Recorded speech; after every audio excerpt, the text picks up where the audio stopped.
Senhoras e senhores, muito bem-vindos todos vocês a mais um vídeo aqui do canal.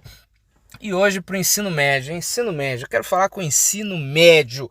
Você que é estudante do ensino médio, se liga nessa história. O que eu quero falar com você? Minha gente, você que tem aí que fazer prova e etc e tudo mais, o que a gente quer saber é o seguinte: como é que você faz para ir bem numa prova de história? Você já parou para pensar nisso? Gente, uma prova de história lembra, dentro das ciências humanas, cara. Então as ciências humanas, ela tem um jeito de operar, ela tem uma forma correta de acontecer e de ser raciocinado. É o pensamento crítico, galera. Pensamento crítico é aquilo que a gente precisa desenvolver. Então, enquanto você não desenvolver o pensamento crítico, minha gente, você não consegue destrinchar a prova de história do jeito que você deveria. Isso é muito importante, minha gente. Você raciocinar e pensar sobre isso é de fundamental importância. Então vamos lá. Toda vez que você focar na sua mente, colocar, cara, eu quero tirar uma nota boa em história. Eu vou tirar uma nota boa em história. Vamos comigo? Vamos fazer uma análise? Lembra só, tripé das humanidades: sociedade, política e economia. Sociedade, política e economia. Esse é o tripé das humanidades: sociedade, política e economia. Sociedade, política e economia. Então vamos lá. Lembra sempre, todas as vezes você vai olhar o que a sociedade foi mudada, transformada dentro daquele ambiente, daquele fato histórico. Depois, a política. Tem alguma coisa na política? Isso para você estudar, para você fazer um resumo. Politicamente falando, socialmente falando e economicamente falando. Se você desenvolver esse raciocínio, vai dar certo. Você vai conseguir tirar uma boa nota em história. Tem muita gente que não tira uma nota boa em história simplesmente porque não consegue desenvolver um raciocínio histórico, cara. Desenvolve um raciocínio histórico. Como que a gente faz isso, professor? Desenvolvendo pensamento crítico. Gente, existem 3 tipos de professores de história. 3 tipos. Vamos lá. O professor número 1 é aquele que gosta que você decore as coisas, cara. Decore a data, decore o nome. Você tem que conhecer o teu professor. Você tirar uma nota boa em história, você tem que conhecer o estilo do seu professor. Não tem como agir de outra maneira. O primeiro tipo de professor é aquele que adora que você decore uma data, que você decore um nome, etc. Se esse é o teu professor, cara, não tem como. Memorização, decoreba, criar musiquinha, criar fórmula, criar jeito de no dia da prova você lembrar tudo isso. Então veja, isso é fundamental. Segundo tipo de professor que você pode ter de história é o cara que gosta de texto. Então tudo ele passa texto, tudo ele lê a apostila, tudo ele lê o livro, tudo dele é isso. Faz resumo, faça o resumo tal e o parágrafo tal e não sei o que. Esse cara que gosta de texto, veja só, ele vai gostar que você produza texto. Então você precisa treinar a sua escrita, não tem jeito. Você precisa praticamente estudar pelo livro e pela apostila que ele está passando e que ele está estudando com você. Porque se ele grifa as partes importantes, se ele mandou você grifar, se ele mandou você circular, se ele mandou você colocar, sei lá, algum símbolo de importante, é porque aquilo vai cair na prova, gente. É fácil demais. É só você não passar a prova, a aula de história dormindo, cara. Se você passar a aula de história dormindo, você não vai ter as dicas que esse cara vai te passar e você não vai tirar a nota que você quer tirar em história. Cara, e o terceiro tipo de professor, qual é? É aquele professor que gosta que você analise as múltiplas facetas da história. Então, uma imagem, um quadro, uma pintura, fazer uma análise, comparação. E aí a reflexão histórica. Essa comparação seria o que, professor? Por exemplo, ele quer que você compare a escravidão do Brasil colônia com a escravidão da Grécia Antiga, por exemplo. Ele quer que você compare a democracia ateniense com a democracia atual, tá vendo? Isso é um expandir que ele quer gerar dentro de você para ver se você consegue linkar. Então, se o teu professor for desses, consegue linkar, boa, você já descobriu como você vai bem na prova, cara. É só você começar a buscar esse tipo de conhecimento. Vou te dar um exemplo simples, gente. Vamos lá. Vamos pegar essa questão aqui, ó. Lê comigo, ó. A Revolução Industrial assinala, então tem um texto, olha aí. A Revolução Industrial assinala a mais radical transformação da vida humana já registrada em documentos. Durante um breve período, ela coincidiu com a história de um único país, a Grã-Bretanha. Assim, toda uma economia mundial foi edificada com base na Grã-Bretanha, ou antes em torno desse país. Houve um momento na história do mundo em que a Grã-Bretanha podia ser descrita como sua única oficina mecânica, seu único importador e exportador em grande escala, seu único transportador, seu único país imperialista e quase que seu único investidor estrangeiro. E, por esse motivo, sua única potência naval e o único país que possuía uma verdadeira política mundial. Grande parte desse monopólio devia-se simplesmente à solidão do pioneiro, soberano de tudo quanto se ocupa por causa da ausência de outros ocupantes. Aí, esse é um texto de um grande historiador, Eric Hobsbawm, do livro que ele escreve Da Revolução Industrial Inglesa ao Imperialismo. Então, olha só, é um texto bem escrito, colocado aqui para nós sobre a Revolução Industrial e que fala do papel da Inglaterra, da Grã-Bretanha, nesse contexto. Então, vamos responder uma questão junto. Como acertar uma questão? Como ir bem numa questão, numa prova de história? Vamos lá. Eu não estou falando de prova de marcar X não, hein, cara? Porque prova de marcar X é outro esquema, nós podemos até fazer depois. Mas, cara, marcar X, pelo amor de Deus, a resposta já está lá, né? A resposta já está lá. Você só precisa fazer um X. Agora aqui não. Quando é de escrever discursiva, você precisa fazer toda uma reflexão e etc. Então vamos lá. Vamos ver o que o texto fala pra gente. Ó. Ao falar da solidão do pioneiro, o ator primeiro você tem que saber o que é pioneiro. Pioneiro você já tem que saber que é ser aquele que é o primeiro, aquele que primeiro desperta e realiza alguma coisa, certo? Então, ao falar da solidão do pioneiro, muito bem, ao falar da solidão do pioneiro, deixa eu mudar isso aqui. Ao falar da solidão do pioneiro, agora sim, o autor refere-se, olha aí, ao pioneirismo da Grã-Bretanha na Revolução Industrial. Perfeito. Então vamos lá. Letra A. Ou seja, o que a gente está desenvolvendo aqui?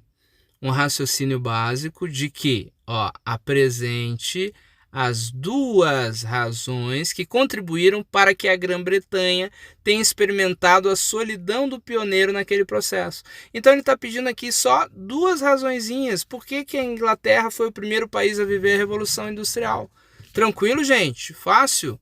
Duas. Aí você pode falar aquelas que você mais se agradar, mas você precisa estudar o conteúdo também, não é? Se você não estudar, você não vai ter essa resposta. Então já não está falando de uma coisa assim sem estudar. Mas é fácil de responder, é fácil de chegar. É só você precisa interpretar a presente duas razões que contribuíram para que a Grã-Bretanha tenha experimentado a solidão do pioneiro naquele processo. Você pode falar de várias coisas. Você pode falar tanto da matéria-prima que estava fornecida ali. Você pode falar tanto da situação da Inglaterra, que envolve também não somente a matéria-prima, mas também aquilo que diz respeito à mão de obra, não é? O êxodo rural, cercamentos forneceram a mão de obra, um Estado liberal, centralizado, burguês, não é? Tudo isso que a Inglaterra já estava vivenciando politicamente forneceu o ambiente necessário. Tem outras razões que você pode buscar também. Respondida a letra A, vale 5 pontos? É 5 pontos, é só isso, 5 pontos teus. B. Identifique duas, olha como está aqui, duas mudanças ocorridas na sociedade. Tá vendo, gente? Olha como eu comecei falando, política, economia e sociedade. Se você na hora de estudar focar nisso daqui, como que era a economia daquele país, como que foi a política, como foi a sociedade, você tem uma chance, 90% de chance de você tirar uma nota boa, tá? 90% de chance. Vamos lá. Identifique, então, duas mudanças ocorridas na sociedade inglesa no decorrer do século XIX que permitam exemplificar a afirmativa do autor de que a Revolução Industrial assinala a mais radical transformação na vida humana já registrada. Então ele quer duas mudanças que comprovem essa partezinha do texto, que foi muito radical. Então você poderia colocar várias mudanças que aquilo foi gerado e que aquilo trouxe não só para a Inglaterra, mas para o mundo, né? A principal delas, você já sabe, é a transformação da manufatura para a maquinofatura, né? E aí você vai destrinchar isso, obviamente, porque a sua resposta precisa ser só completa, né? Então você conseguiu apresentar as duas razões, conseguiu identificar, ó, 5 mais 5, nessa prova você já teria garantido 10 pontos. Tá vendo, gente, a facilidade?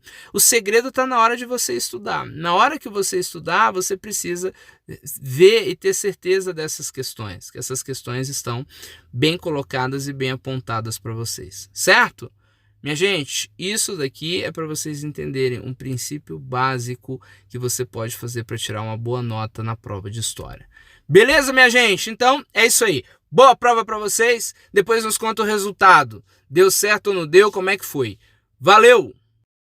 Vou dar um bônus para você. Você que ficou até o final desse vídeo vai ter um bônus para você. Vamos lá. Vamos fazer aqui 3 perguntinhas básicas só para frisar ainda mais o seu conhecimento. Vamos lá, olha essa pergunta aqui. Quais são as principais teorias sobre o surgimento do homem? Explique cada uma. Gente, tá vendo que tem 2 comandos? Qual é o primeiro comando aqui? Você identificar quais são as principais teorias e depois o segundo comando, explicar cada uma delas. Então tá vendo aqui, vale 3. Se o professor for dividir igualmente, tem 2 comandos. Então 1,5 no primeiro comando, identificar as teorias, e 1,5 no segundo comando, explicar. Então vamos lá. Qual é a primeira teoria? Lembra lá? Criacionismo. Aí você explica. As religiões têm como base a crença de que um Deus divino, um ser supremo, criou o ser humano a partir de suas forças sobrenaturais. É a visão religiosa. Qual é a segunda forma? Panspermia. Existe uma ideia de que a vida tenha sido gerada por uma força extraterrestre por meio de partículas do universo que vieram a se colidir com a Terra, provocando um ambiente propício para o surgimento da vida do homem. Tá vendo? E o terceiro, o evolucionismo, que você sabe muito bem, que é a teoria do Darwin acerca da mudança do meio, a adaptação e evolução das espécies. Pronto, só isso. Essa é simplesmente, ó, observa nisso aqui, ó, 2 comandos, minha gente, 2 comandos, olha só. Quais são as principais teorias e o segundo comando, ó, um comando. Quais são as principais teorias? Segundo comando, explique cada uma delas, tá vendo? Então, você garantiu 3 pontos, só correr para o abraço. Você não vai perder nota à toa.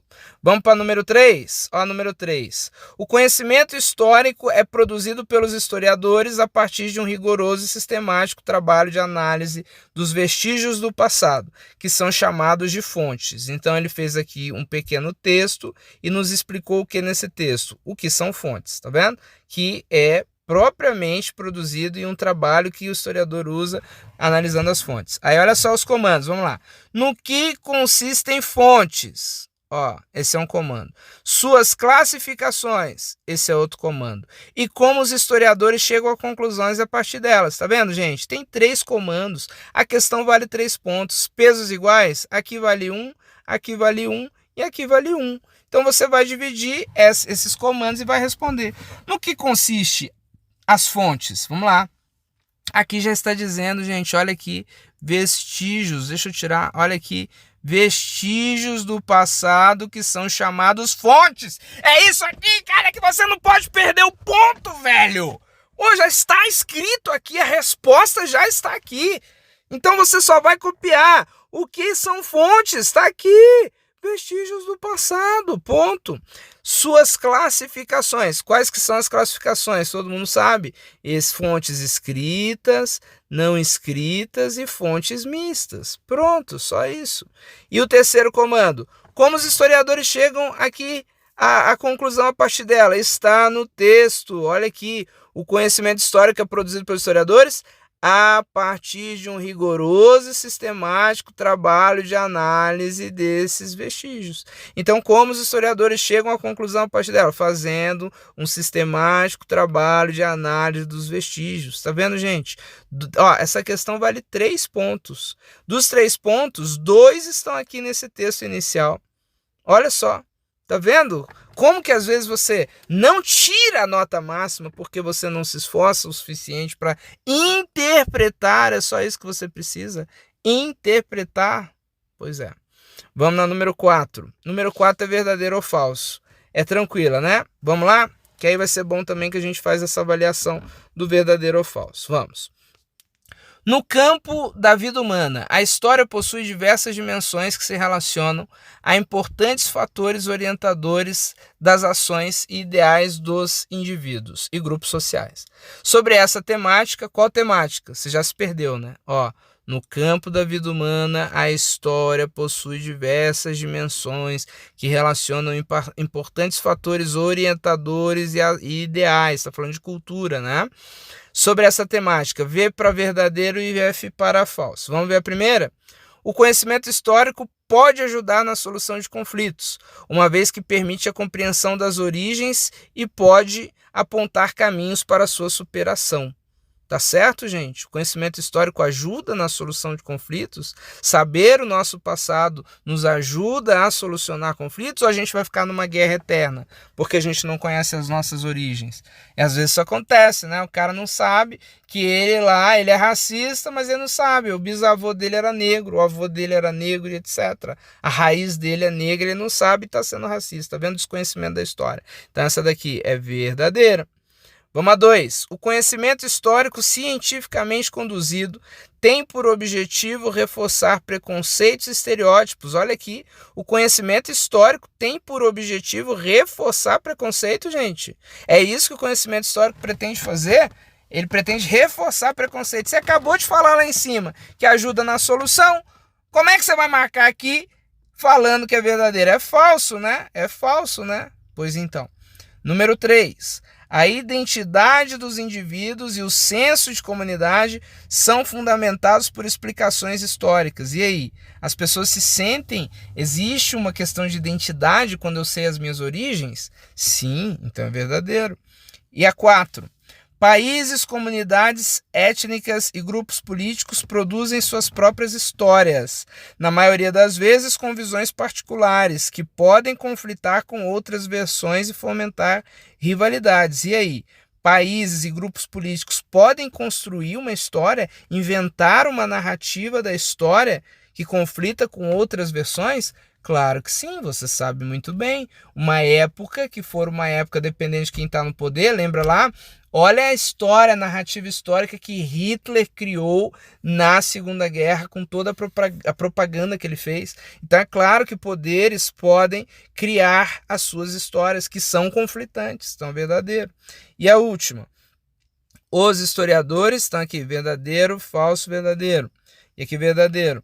Os historiadores são indivíduos que atuam na produção do conhecimento histórico cientificamente conduzido, por isso seu papel é de fundamental relevância para a sociedade. E aí, o trabalho dos historiadores é relevante para a sociedade? É óbvio, né? Você está fazendo uma prova de história, cara. Você vai falar que não? É óbvio que sim, verdadeiro. Então, olha só, galera. Esse bônus aqui no final é só corrigindo outras questões um pouco mais rápidos para você entender como você ir bem nas provas de história. A partir de agora, você não tira abaixo da média, pelo amor de Deus.